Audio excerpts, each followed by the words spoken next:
Hello and welcome to Chuck's Culture Channel, your source for lively conversation on the lively arts in St. Louis and beyond. And this time around, I'm going to be talking with Jesse Sharp. He plays the role of Charles, father of the teenage goth Lydia, in Beetlejuice the Musical.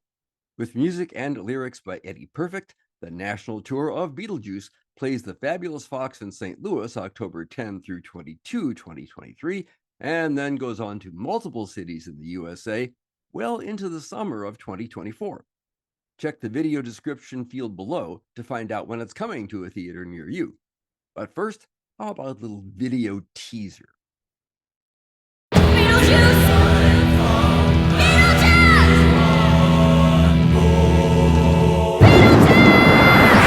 It's showtime. Welcome to a show about death. I'm gonna need some help. Hi, I'll be your guide. I'll be your GUIDE to the other side.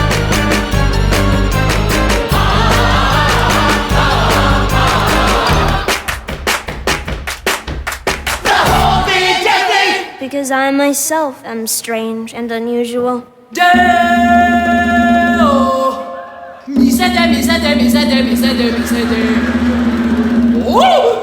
Daylight come and you want to go.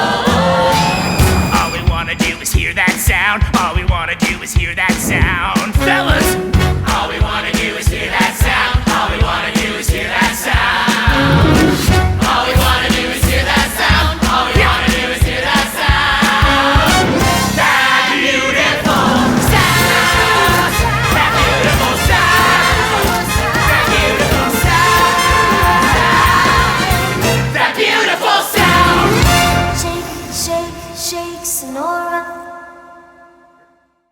So, Jesse, tell us a little bit about Beetlejuice the Musical, because for people like me who've only seen the movie, when I read this plot synopsis for the show, I realize there's a lot more story in the stage version. A lot more stories. So, for anyone who loves the movie, grew up with the movie, it's become this real amazing cult classic. You'll find everything you're looking for. I mean, the characters are there, the feel is there. A lot of Easter eggs to Tim Burton in this musical, but the musical itself is really its own thing. And that's, I think, as the younger generations have found sort of through TikTok, our music is very cool and very it's Eddie Perfect wrote the music, Anthony King and Scott Brown wrote the book.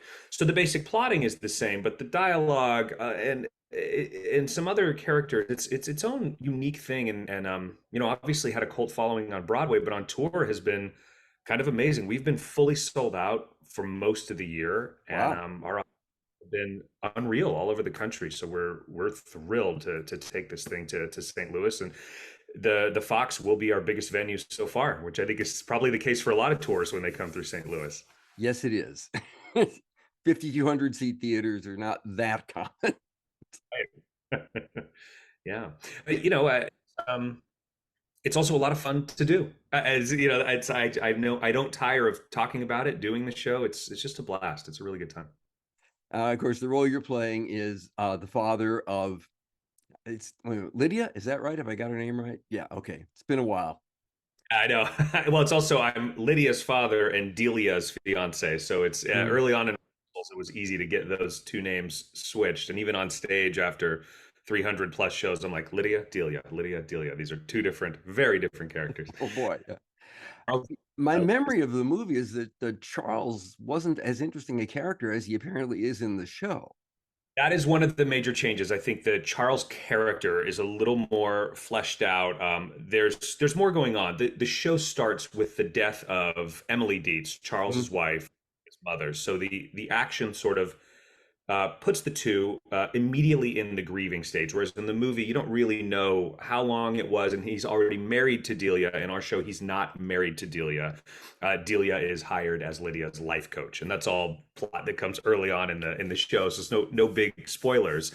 So the tension is slightly different. They're a father and a daughter handling grieving in very different ways. Charles wants to move on, interested in business ventures and moving on with his life. And Lydia is very much not ready to move on from the death of her mother.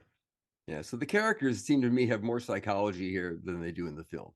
Much more so. Much more so. I think you know, Barbara and Adam are pretty similar. The characters played by Alec Baldwin and Gina Davis, they're pretty similar to the movie, but everyone around them, and I think maybe some of the rules of how the netherworld works are a little different from them.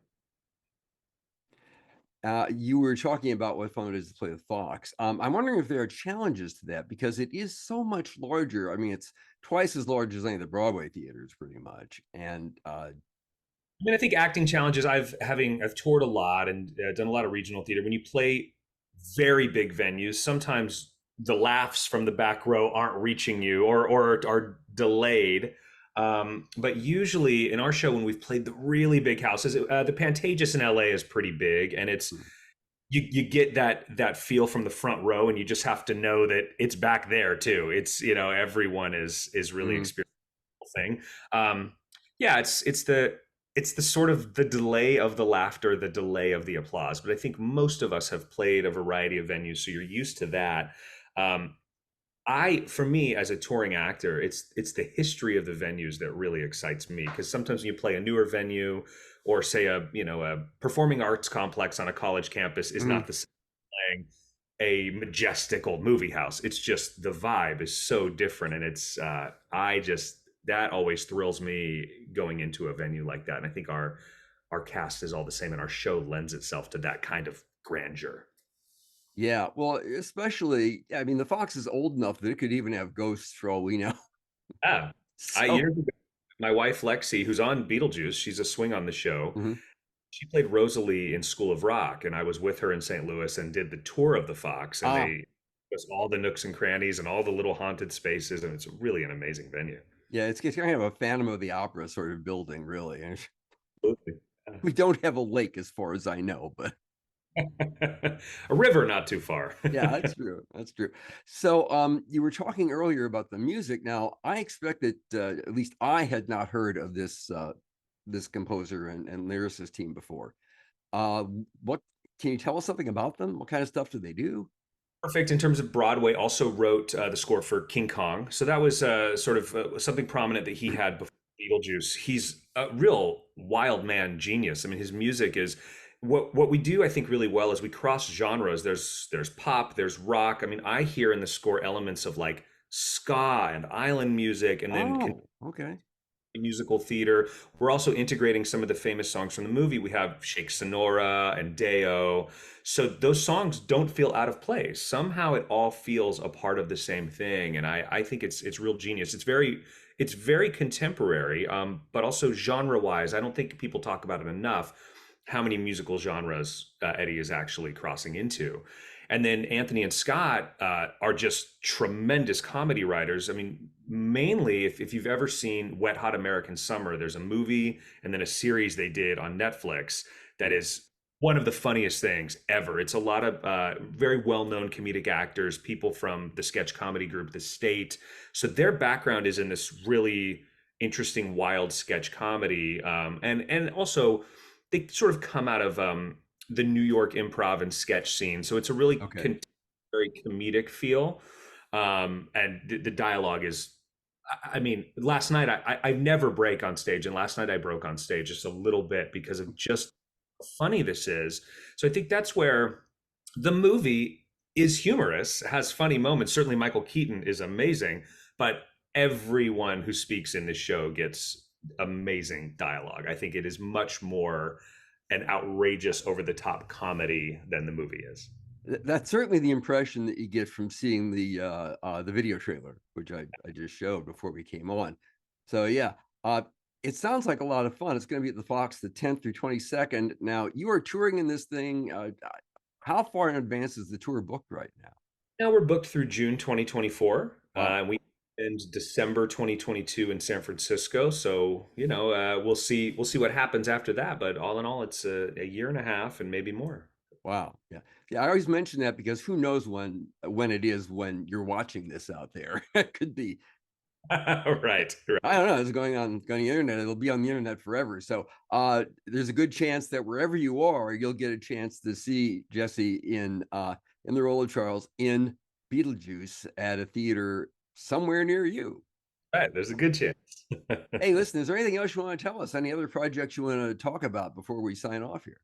You know, only that it's October. It's Halloween season. It is Yeah. absolutely perfect time to see Beetlejuice in a beautiful old, maybe haunted theater. So I certainly hope theater fans in St. Louis come out in droves, and we're really excited to be there, and hope you come join us. Okay, very good, Jesse. Thanks very much. Hey, listen, everybody out there, let everybody know about Chuck's Culture Channel, your source for lively conversation on the lively arts here on YouTube. And I will see you next time. Thanks for watching. Bye.